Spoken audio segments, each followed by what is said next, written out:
శ్రీ గణేశాయ నమః. శ్రీ గురుభ్యో నమః.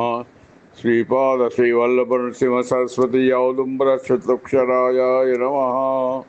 ఇంతవరకు 14 నామాల జపం చెప్పబడింది. ఇప్పుడు అవతారాలలో ఇది 14వ అవతారం. ఈ అవతారం దేవదేవ అవతారం. దాని గురించి చెప్పేటువంటి వాడిని అవుతున్నాను. సర్వ అపరాధనాశాయ సర్వ పాపహరాయ చ దేవదేవాయ దేవాయ నమోస్తు పరమాత్మనే. ఒకప్పుడు మార్కండేయ మహర్షి తన వద్దకు వచ్చినటువంటి ఎందరో మహామునులను ప్రసంగవశమున దత్తమహాత్మ్యాన్ని గురించి చెప్పి ఉన్నాడు. అదే విషయము వేదధర్మముని తన శిష్యుడైన దీపకునికి ఆ వృత్తాంతమంతా తెలిపాడు. దత్తప్రభువు దేశ సంచారం చేస్తూ దక్షిణ భారతదేశం రాగానే అతనికి ఆ ప్రాంతం బాగా ఆకర్షించింది. దక్షిణ ప్రాంతం సహ్యాద్రి కొండల నుండే ఆరంభమవుతుంది. ఆ కొండలపై నెలకొన్న ప్రకృతి రమణీయత అతన్ని ముగ్ధుని చేసింది.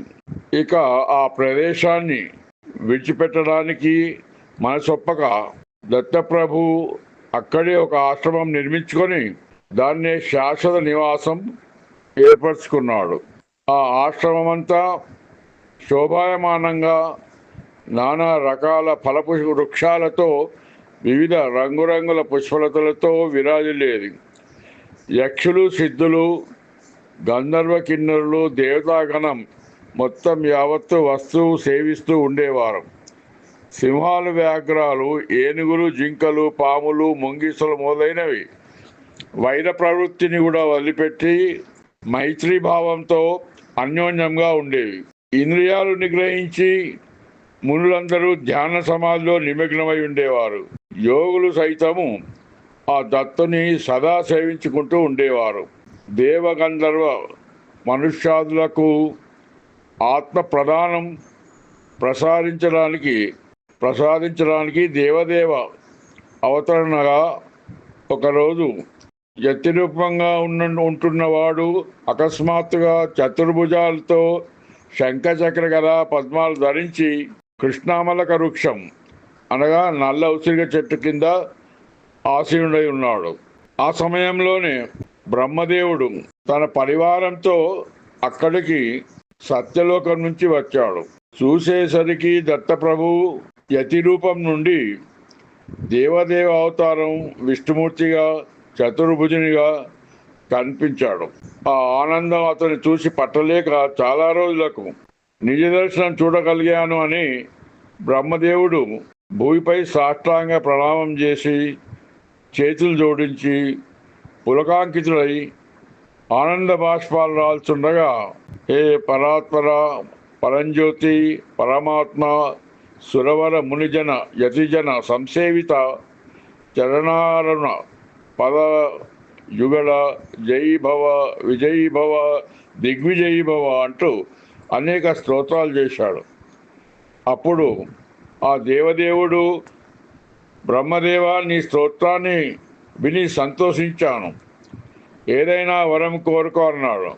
అప్పుడు బ్రహ్మదేవుడు, ఓ దేవదేవ, యతీశ్వర రూపం ఉన్నప్పటికీ అవతారం తిలకించే అదృష్టం ఈ విధంగా మాకు కలిగించారు. ధన్యోస్మి, ఇంతకంటకి కోరుకునేదేముంది? నాకు తిరిగి జనన మరణ బంధంలో చిక్కుకొనక ఉండేటట్టు వరం అనుగ్రహం ఉండి ఇవ్వండి, అంతే చాలు అన్నాడు, ప్రార్థించాడు. బ్రహ్మదేవుడికి జనన మరణం ఏమిటని అనుకుంటున్నారా? ప్రతి కల్పాంతంలో అతని సమయం తీరిపోతుంది కాబట్టి అందుకు అలా ప్రార్థించాడు. అప్పుడు దత్తప్రభువుకు బ్రహ్మదేవునితో ఈ విధంగా అన్నాడు, ఓ చతురానన, నా దర్శన మాత్రం చేతనే నీ కర్మ నశించి కల్పాంతంలో మహర్షులతో పాటు నీవు కూడా నాలో లీనం కాగలవు అని అనుగ్రహించాడు. ఈ విధంగా శ్రీమన్నారాయణుడు దేవదేవ అవతారం చూపి ఆదేశించినట్లు దత్తప్రభువును దర్శించి తనలో ఐక్యం చేసుకున్నటువంటి వాడై తిరిగి బ్రహ్మదేవుడు తన లోకానికి తిరిగి వెళ్ళాడు. ఇది అతని అవతార రహస్యం. జై గురుదేవ దత్త. హరి ఓం తత్సత్. సర్వే జనా సుఖినో భవంతు.